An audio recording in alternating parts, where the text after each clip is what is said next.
Brian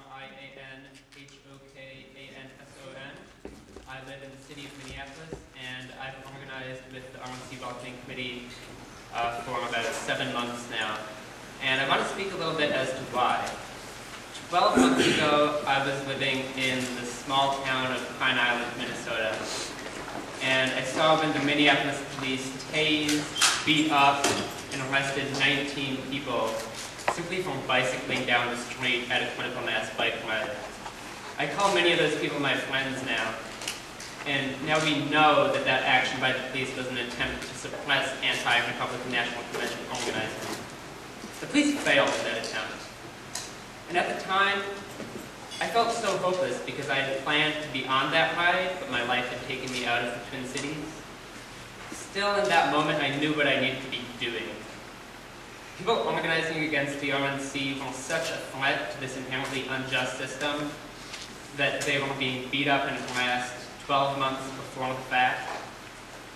People organizing were such a threat that today we know that before I became an organizer with the Welcoming Committee, there were already 4 paid informants and undercover investigators posing as members.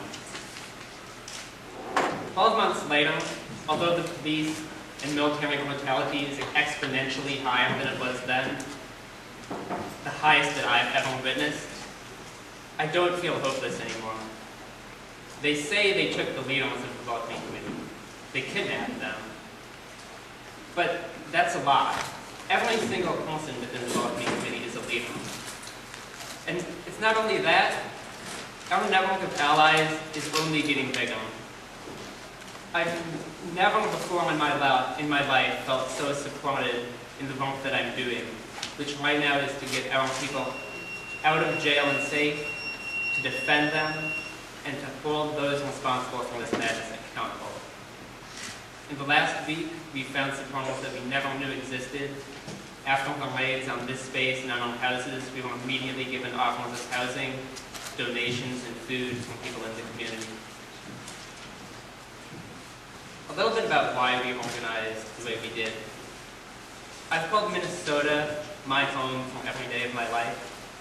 I feel connected to the state's land and its history, from the Dakota Uprising in 1862, to the labor union organizing, which brought similar charges of criminal syndicalism upon IWW organizers in 1919, to the resistance to the Vietnam War at my university, the U of M, in the 60s and 70s. This land belongs to all of us. It doesn't belong to any political party. It doesn't belong to the police or the national government. That's why we organized them. We provided the resources for our friends to reclaim the space that is stolen by the Republican National Convention this week, and the space that's stolen by police and governments every day of our lives. Over the past 5 days, I've only slept at my own house once. At first, that was to protect myself from the police terrorism I saw that was happening to my friends and loved ones. But I'm also a member of the RNC Welcoming Committee, and in this group, we all stand on equal footing, and we all stand together. We are one body that is logistically facilitated with justified resistance to this convention together. I too was in this space when it was raided on Friday night. It was set up in the same configuration that it's set up in today, as we were watching a movie in this space. And you can see on the left the door that was busted in this space by the RNC County Sheriff's Department. Soon after, though, I realized that I'm not really scared of Bob Fletcher's personal vendetta against members of the Welcoming Committee. I'm not scared of the FBI or of Homeland Security. I'm not scared of going to jail, even though the conditions in the RNC County Jail right now are disgusting and unsafe. You can also see the demands that we're making regarding jail. Even though the people being held there are being held in such conditions, they're some of the bravest freedom fighters that I know and have had the honor to meet.